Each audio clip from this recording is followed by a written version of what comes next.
सभी को नमस्कार। पिछली ऑनलाइन क्लास में हमने हेलोजन व्युत्पन्न यौगिक हैं उनमें हेलोजन व्युत्पन्न जो यौगिक हेलोएरिन और हेलोएल्केन की परिभाषा पढ़ ली थी। इस क्लास में हम हेलोजन व्युत्पन्न यौगिकों में जो वर्गीकरण है, हेलोजन व्युत्पन्न यौगिकों का जो वर्गीकरण है वो वर्गीकरण इस क्लास में विस्तार से पढ़ेंगे। देखो, हम हेलोजन व्युत्पन्न यौगिकों के वर्गीकरण की बात करते हैं।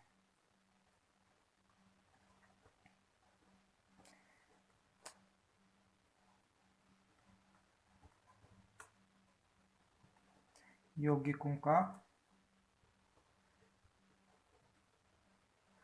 वर्गीकरण जब पढ़ते हैं तो ये वर्गीकरण है वो दो आधार पे दिया गया है। ठीक है, दोनों हम यही पढ़ लेंगे। पहला जो वर्गीकरण का आधार है वो है हेलोजन व्युत्पन्न जो यौगिक होते हैं उनमें हेलोजन की संख्या के आधार पर, हेलोजन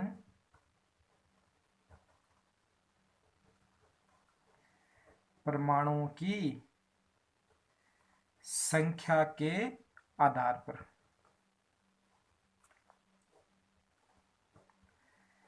हेलोजन व्युत्पन्न यौगिकों का पहला वर्गीकरण जो है वो है हेलोजन परमाणुओं की संख्या के आधार पर, कि दिए गए यौगिक में हेलोजन परमाणुओं की संख्या कितनी है उस आधार पे हेलोजन हेलोजन व्युत्पन्न यौगिक हैं वो मुख्यतः चार प्रकार के होते हैं। ठीक है, हेलोजन यानी हेलोजन का जो सिंबल है वो है एक्स, और एक्स को दर्शाते हैं हम फ्लोरीन, क्लोरीन, ब्रोमीन और आयोडीन से। ठीक है, तो हेलोजन की संख्या कितनी है उस संख्या के आधार पर जो हेलोजन व्युत्पन्न यौगिक हैं वो हैं चार प्रकार के। ठीक है, पहला हम इसमें पढ़ते हैं तो है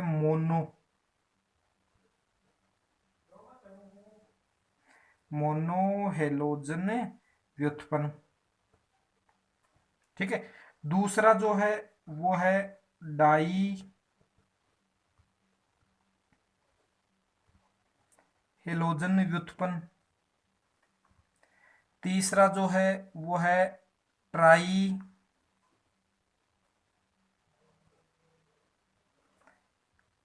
हेलोजन व्युत्पन्न, और जो चौथा है उसको हम तीन से संख्या ज्यादा होती है इसको इसलिए बोल देते हैं पॉली हेलोजन व्युत्पन्न हो जाएंगे। ठीक है, तो हेलोजन परमाणु यानी अक्ष की संख्या के आधार पर हेलोजन व्युत्पन्न यौगिक हैं वो चार प्रकार के होते हैं। पहला हम बात करें मोनो हेलो एल्केन भी बोल सकते हैं, मोनो हेलो एरीन है, या सीधा हम बोले तो मोनो हेलो हेलोजन व्युत्पन्न है। ठीक है, दूसरा है डाई, तीसरा है ट्राई, चौथा है पॉली। इसमें हम बात करते हैं, सबसे पहले हम मोनो की बात करें।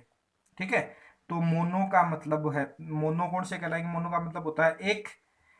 यदि हेलोजन व्युत्पन्न यौगिक में अक्स, अक्स का मतलब हेलोजन, हेलोजन का सिंबल होता है अक्स की संख्या कितनी हो, एक हो, तो उस यौगिक को हम क्या कहेंगे, मोनो हेलोजन व्युत्पन्न यौगिक। अब इसकी हम बात करते हैं कि अक्स कौन कौन से हो सकते हैं, तो वो फ्लोरीन हो सकता है, वो क्लोरीन हो सकता है, वो ब्रोमीन हो सकता है, वो आयोडीन हो सकता है, कोई सा भी हेलोजन हो सकता है। इसके अलावा हम बात करें इसके उदाहरण कि मोनो हेलोजन व्युत्पन्न यौगिक कौन से होंगे, तो ऐसे हेलोजन व्युत्पन्न यौगिक जिनमें हेलोजन परमाणुओं की संख्या कितनी हो, एक हो, उसे हम कहते हैं मोनो हेलोजन व्युत्पन्न यौगिक। ठीक है, अब इसमें सबसे पहले हम बात कर लेते हैं एक एग्जाम्पल की, जैसे CH4 था, CH4 क्या था, मेथेन। यदि इसके एक हाइड्रोजन का प्रतिस्थापन किससे कर दें, हेलोजन परमाणु से कर दिया जाए, ठीक है, तो जो यौगिक बनेगा वो कहलाएगा CH3। इस CH3 में हेलोजन की संख्या एक है तो ये क्या है, मोनो हेलोजन व्युत्पन्न। ठीक है, अभी ये एल्केन से बना है इसलिए क्या हो जाएगा, मोनो हेलो एल्केन। ठीक है, यदि इसी प्रकार से एरीन जो होते हैं, एरीन का मतलब एरोमेटिक कंपाउंड, जैसे हमने उदाहरण ले लिया बेंजीन का, इसमें प्रत्येक कार्बन पे एक हाइड्रोजन जुड़ा रहता है। यदि हम इस बेंजीन में एक हाइड्रोजन का प्रतिस्थापन केवल किससे कर दें, एक हेलोजन से कर दें, तो जो यौगिक प्राप्त होगा उसमें हेलोजन परमाणुओं की संख्या कितनी होती है, एक, इसलिए क्या कहलाएगा, मोनो हेलोजन व्युत्पन्न। अब देखो दोनों में फर्क क्या है, यहाँ पे किससे बना है, मेथेन से, मेथेन का मतलब एल्केन से, इसलिए तो कहलाएगा मोनो हेलो एल्केन। क्या हो जाएगा, मोनो हेलो एल्केन। ठीक है, इसकी हम बात करें, ये किससे बना है, एरिन से, तो ये कहलाएगा मोनो हेलो एरिन। ठीक है, अब इसमें भी हम कार्बन के आधार पे, ये तो हमने किया है हेलोजन परमाणु की संख्या के आधार पर, यदि मोनो का भी हम कार्बन के आधार पे क्लासिफिकेशन कर दें तो देखो कार्बन जो है वो 4 प्रकार का होता है, 1 डिग्री, 2 डिग्री, 3 डिग्री। ठीक है, 4 डिग्री से बनेगा नहीं। 3 प्रकार के कार्बन के आधार पे बात करें तो यदि हेलोजन किससे जुड़ा हो, 1 डिग्री से, तो वो जाएगा 1 degree mono halo alkane. 2 degree से जुड़ा है तो 2 डिग्री मोनो हेलो एल्केन, और यदि 3 डिग्री से जुड़ा है तो हो जाएगा 3 डिग्री मोनो हेलो एल्केन। ठीक है, तो हम दोबारा सीधा देखें तो हेलोजन परमाणुओं की संख्या के आधार पे जो हेलोजन व्युत्पन्न यौगिक हैं वो 4 प्रकार के होते हैं। पहला है मोनो हेलोजन व्युत्पन्न, दूसरा है डाई हेलोजन व्युत्पन्न, तीसरा है ट्राई हेलोजन व्युत्पन्न, और चौथा है पॉली हेलोजन व्युत्पन्न यौगिक। ठीक है, इसमें हम सबसे पहले मोनो की बात करते हैं। मोनो का मतलब होता है एक। यदि हेलोजन व्युत्पन्न यौगिकों में हेलोजन परमाणुओं की संख्या कितनी हो, एक हो, तो उसे हम कह देंगे मोनो हेलोजन व्युत्पन्न। यदि वो किससे बना हो, वो किससे बना हो, एल्केन से, तो उसे कह देंगे मोनो हेलो एल्केन। यदि वो किससे बना हो, एरिन से, तो उसे कह देंगे मोनो हेलो एरिन। ठीक है, ये था मोनो हेलोजन व्युत्पन्न। अब दूसरा हम बात करते हैं डाई हेलोजन व्युत्पन्न की। तो डाई का मतलब हम समझाते हैं, डाई का मतलब होता है दो। बाई और डाई जो शब्द है वो दो, संख्या दो के लिए काम में लिया जाता है। तो ऐसे हेलोजन व्युत्पन्न यौगिक जिसमें हेलोजन यानी अक्स, अक्स का मतलब हेलोजन, अक्स कौन कौन सा हो सकता है, फ्लोरीन, क्लोरीन, ब्रोमीन और आयोडीन, इनकी संख्या कितनी हो, दो, तो उसे हम कहते हैं डाई हेलोजन व्युत्पन्न यौगिक। ठीक है, अब इस डाई हेलोजन व्युत्पन्न यौगिक की हम बात करते हैं तो यहाँ एक छोटी सी प्रॉब्लम आती है। ठीक है, वो कहती है कि ये जो दो हेलोजन परमाणु हैं वो किस पोजीशन पे जुड़े हैं। जैसे हम इसका पहले एक छोटा सा एग्जांपल देख लें, इसके हम उदाहरण की बात करते हैं। तो हेलोजन कितने होने चाहिए, दो होने चाहिए। जैसे हम बात करें, एक यौगिक है CH2Cl और Cl, एक्स की जगह क्या है, दो हेलोजन। ठीक है, एक दूसरा यौगिक हम देखें CH2Br, CH2Br, या इसी प्रकार का एक यौगिक और देख लें CH3CHBr और Br। ठीक है, तो कहाँ कहाँ देखो इनमें क्या फर्क है, यहाँ पे हम देखते हैं तो इसमें कार्बन कितना है, एक है, क्लोरीन कितने हैं, दो हैं। ठीक है, इसमें हम बात करें कार्बन कितने हैं, दो हैं, ब्रोमीन कितने हैं, दो हैं। इसमें भी कार्बन कितने हैं, दो हैं, ब्रोमीन कितने हैं, दो हैं। लेकिन फर्क दिखाई दे रहा, साफ साफ फर्क दिखाई दे रहा है कि इसमें दोनों जो क्लोरीन परमाणु हैं वो केवल और केवल एक ही कार्बन से जुड़े हैं। दोनों क्लोरीन परमाणु कहाँ जुड़े हैं, केवल और केवल एक ही कार्बन से जुड़े हैं। यहाँ पे दोनों जो ब्रोमीन परमाणु है वो भी एक ही कार्बन से जुड़े हैं, लेकिन यहाँ पे दोनों ब्रोमीन परमाणु दो अलग अलग कार्बन पे जुड़े हैं। ठीक है, तो ये जो दो हेलोजन परमाणु हो सकते हैं वो अलग अलग पोजीशन के आधार पे हो सकते हैं। तो इन हेलोजन परमाणुओं की स्थिति के आधार पे जो डाई हेलोजन उत्पन्न होते हैं उसको हम बात करें तो हेलोजन परमाणुओं, दो होते हैं तो एक होगा तो परमाणु, दो होंगे तो परमाणुओं की स्थिति के आधार पर हम देखें। ठीक है, तो देखना भी हमें दो में पड़ेगा, एक तो मोन जो हेलो एल्केन है उसमें देखना पड़ेगा, दूसरा हेलो एरीन में। सबसे हम बात कर ले हैं पहले हेलो एल्केन में। हेलो एल्केन का मतलब है किससे बना है, वो एल्केन से बना है। ठीक है, दूसरा हम देख लें हेलो एरीन। ठीक है, तो हेलो एल्केन में जो ये यौगिक है वो होता है 3 प्रकार का। हेलो एल्केन में होता है 3 प्रकार का। ठीक है, हेलो एरीन भी पढ़ लेंगे। अब हेलो एल्केन में डाई हेलोजन व्युत्पन्न यौगिक कितने प्रकार के होते हैं, 3 प्रकार के। कौन कौन से होते हैं तो उसका हम उल्लेख आगे कर लेते हैं। ठीक है,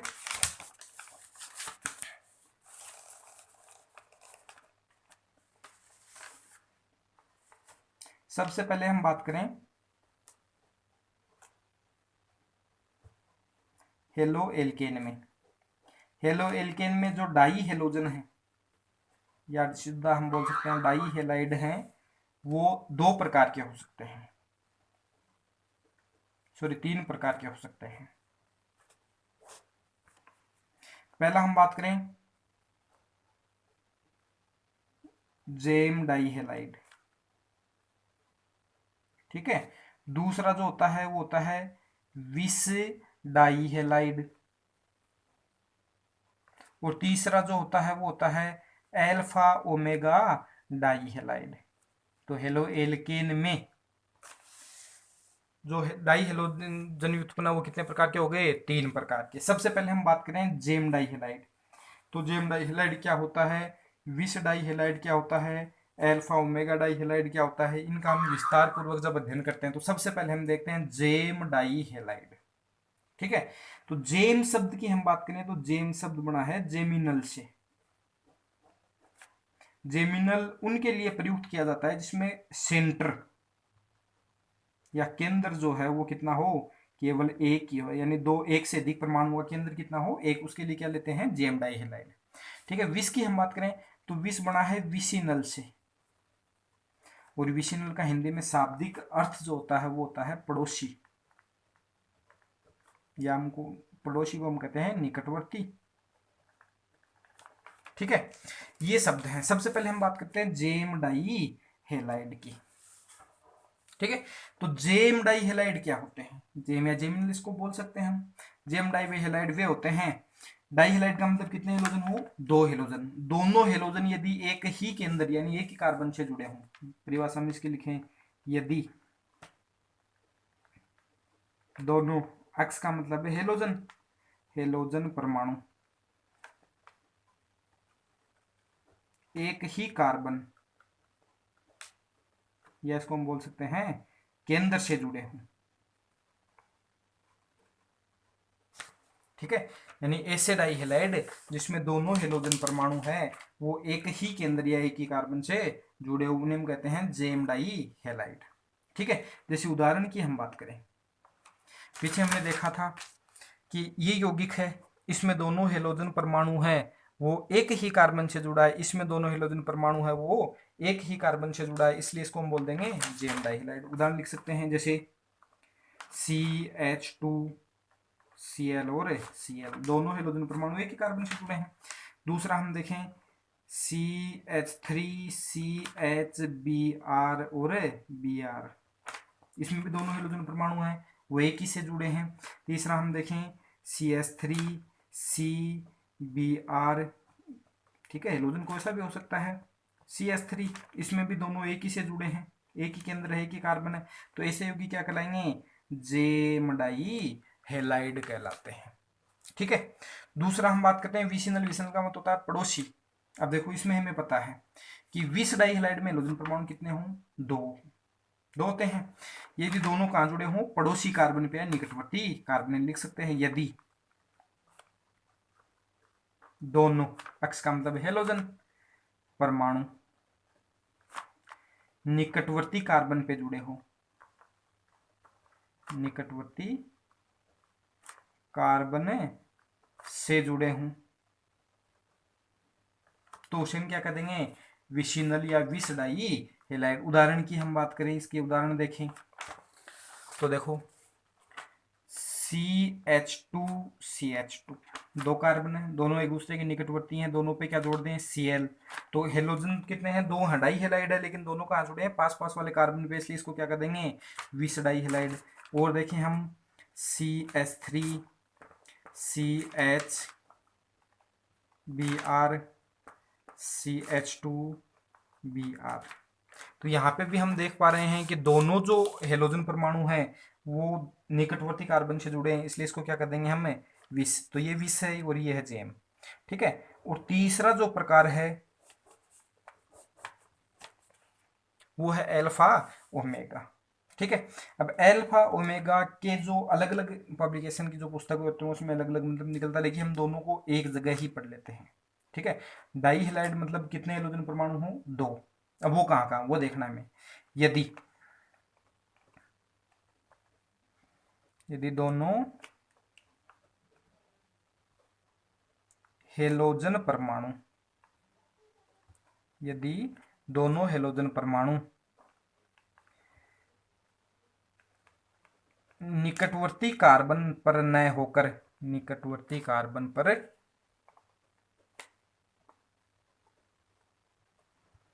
न जुड़कर सिरे वाले कार्बन, सिरे किसके, श्रृंखला के सिरे वाले कार्बन से जुड़े हों, सिरे वाले कार्बन से जुड़े हों, तो उसे हम क्या कर देंगे, एल्फा ओमेगा। अब देखो कई जगह क्या मिलती है, अधूरी बात भी मिल जाती है। या तो क्या मिलेगा कि यदि दोनों हेलोजन परमाणु निकटवर्ती कार्बन पर न हो, ठीक है, और दूसरी मिल सकती है कि निकट या दोनों हेलोजन परमाणु सिरे वाले कार्बन से जुड़े। लेकिन इसमें थोड़ा सा सस्पेंस रहता है। वो क्या रह जाता है कि हम केवल 2 कार्बन की श्रृंखला बनाते हैं, CH2 और CH2। ये कितने कार्बन के, केवल और केवल 2 कार्बन की है। यहाँ पे हम दोनों पे Cl जोड़ दें, दोनों पे हमने क्या जोड़ दिया, Cl जोड़ दिया। लेकिन यहाँ पे दिक्कत क्या आती है, परिभाषा हम देखें। यदि हम नीचे वाली परिभाषा देखें, यदि दोनों हेलोजन परमाणु कहाँ देखें, सिरों वाले कार्बन से जुड़े हों, तो यहाँ पे दोनों हेलोजन परमाणु कहाँ हैं, सिरे वाले कार्बन से। तो इस आदि परिभाषा से क्या पता चल रहा है कि अल्फा ओमेगा है, लेकिन ये क्या, कौन सा एक्चुअल में विशिनल है। दूसरा, हम दूसरी परिभाषा दोनों साथ लगाएं, ठीक है। यदि दोनों हेलोजन परमाणु निकटवर्ती कार्बन पर न जुड़कर कहाँ जुड़े हों, सिरे वाले कार्बन पर, तो यहाँ पे दोनों सही देखेंगे तो इसका एग्जाम्पल देखिए, दोनों हेलोजन परमाणु निकटवर्ती पे नहीं होने चाहिए, लेकिन यहाँ पे दोनों क्या है, निकटवर्ती पे हैं, ठीक है।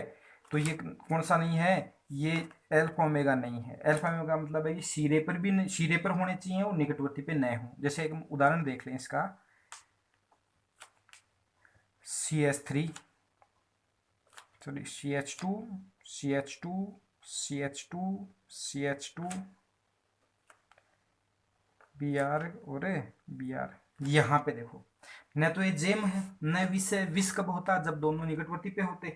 अब दोनों जुड़े हैं, लेकिन दोनों कहाँ पे जुड़े हैं, सिरे वाले। तो ये कैसा है, एल्फा ओमेगा डाई हेलाइड, ठीक है।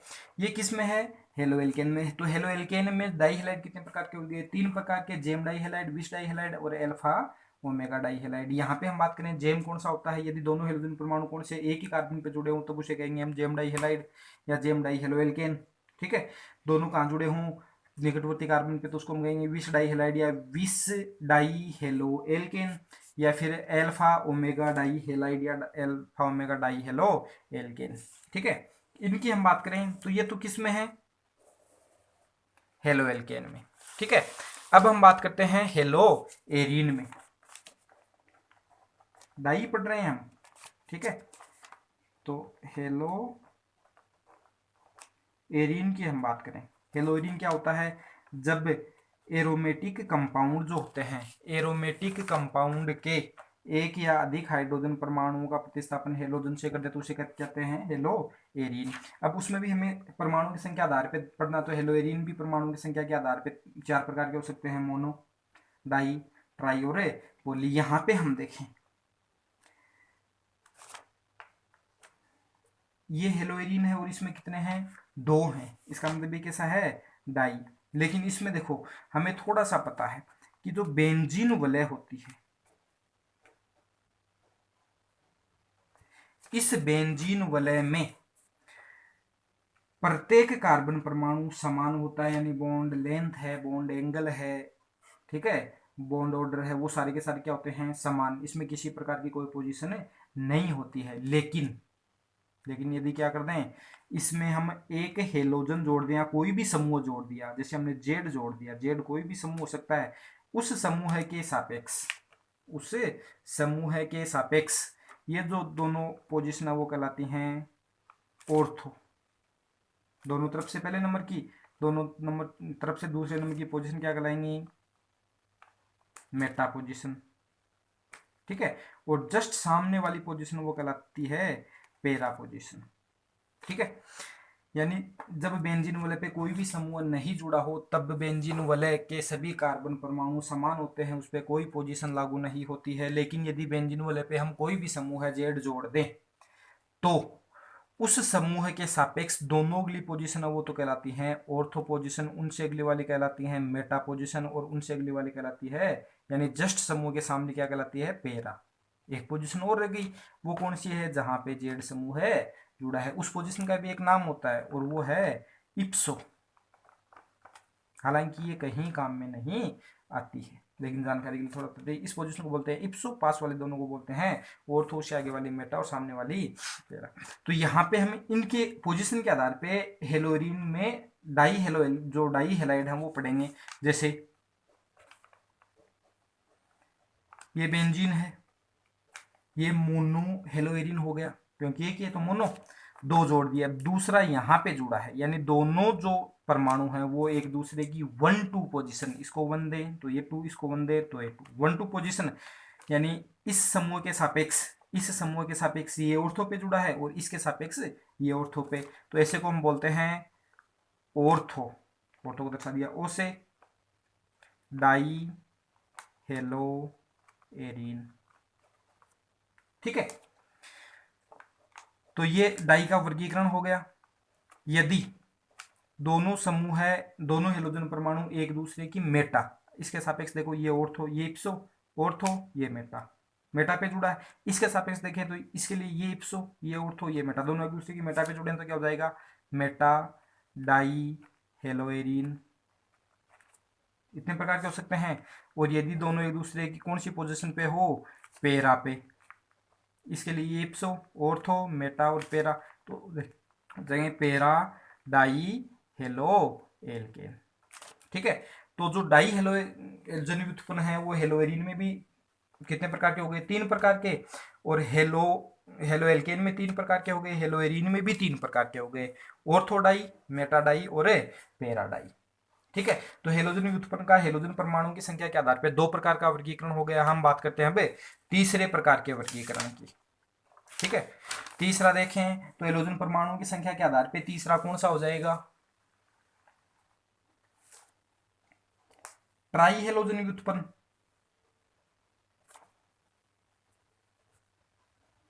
ट्राई हेलोजन व्युत्पन्न, ट्राई का मतलब हमें सबको पता है, ट्राई का मतलब होता है 3, तो इसको हम कह सकते हैं यदि हेलोजन व्युत्पन्न यौगिकों में अक्स, अक्स का मतलब है हेलोजन, ठीक है, की संख्या कितनी हो,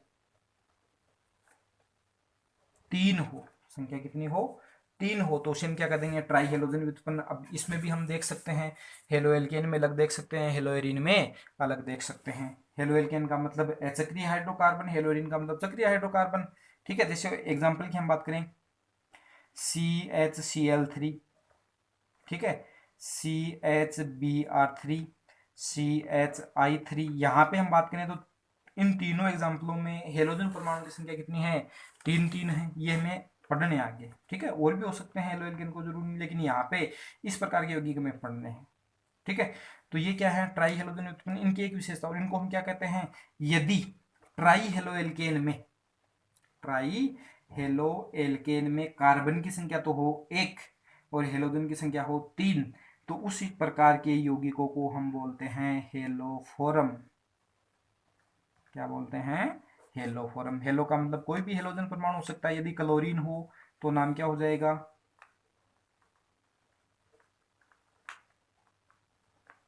क्लोरोफोरम, यदि ब्रोमीन हो तो नाम क्या हो जाएगा, ब्रोमोफोरम, और यदि आयोडीन हो तो क्या हो जाएगा, आयोडोफोरम, ठीक है। ये तो किस में है, हेलो एल्केन में। यदि हम किस में बात करें, हेलो एरिन में, तो हेलो एरिन में एरोमेटिक हाइड्रोकार्बन है, ठीक है। इस पे यदि 3 हेलोजन परमाणु जुड़े हों तो उसको हम क्या कर देंगे, ट्राई हेलोजन व्युत्पन्न यौगिक, ठीक है। चौथा प्रकार का जो है वो है पॉली हेलोजन व्युत्पन्न, पॉली हेलोजन व्युत्पन्न, ठीक है। अब देखो हम पॉली की बात करें तो पॉली हेलोजन व्युत्पन्न का मतलब, पॉली का मतलब यदि, पॉली का हमें वैसे पता है, मेनी या कई हो सकते हैं।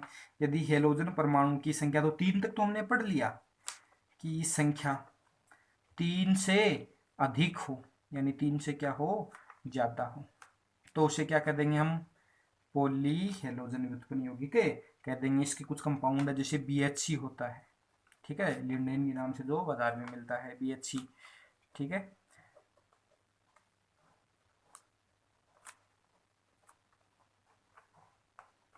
नाम है बेंजीन हेक्साक्लोराइड। इसमें हम बात करें तो हेलोजन परमाणु की संख्या कितनी है, 6।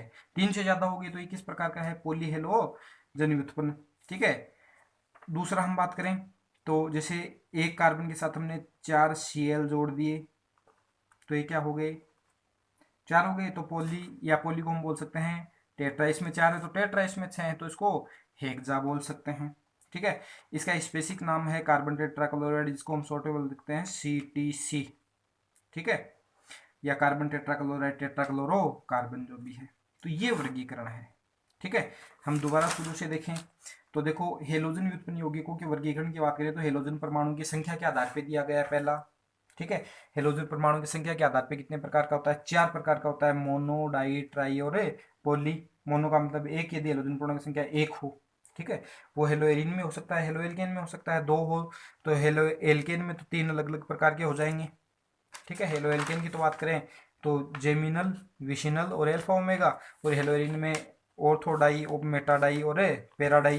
ट्राई की हम बात करें तो ट्राई में विशेष प्रकार के होते हैं, इस प्रकार के यौगिक हेलोफोरम कहलाते हैं, ठीक है। हेलोरिन में हो गया। पॉली की बात करें तो 4 भी हो सकते हैं, 4 से ज़्यादा भी हो सकते हैं। इसमें मुख्य कंपाउंड CTCM है, जो आगे सिलेबस में पढ़ना है। इस क्लास में ये वर्गीकरण है वो आज के लिए, इस क्लास के लिए काफ़ी है। Thank you.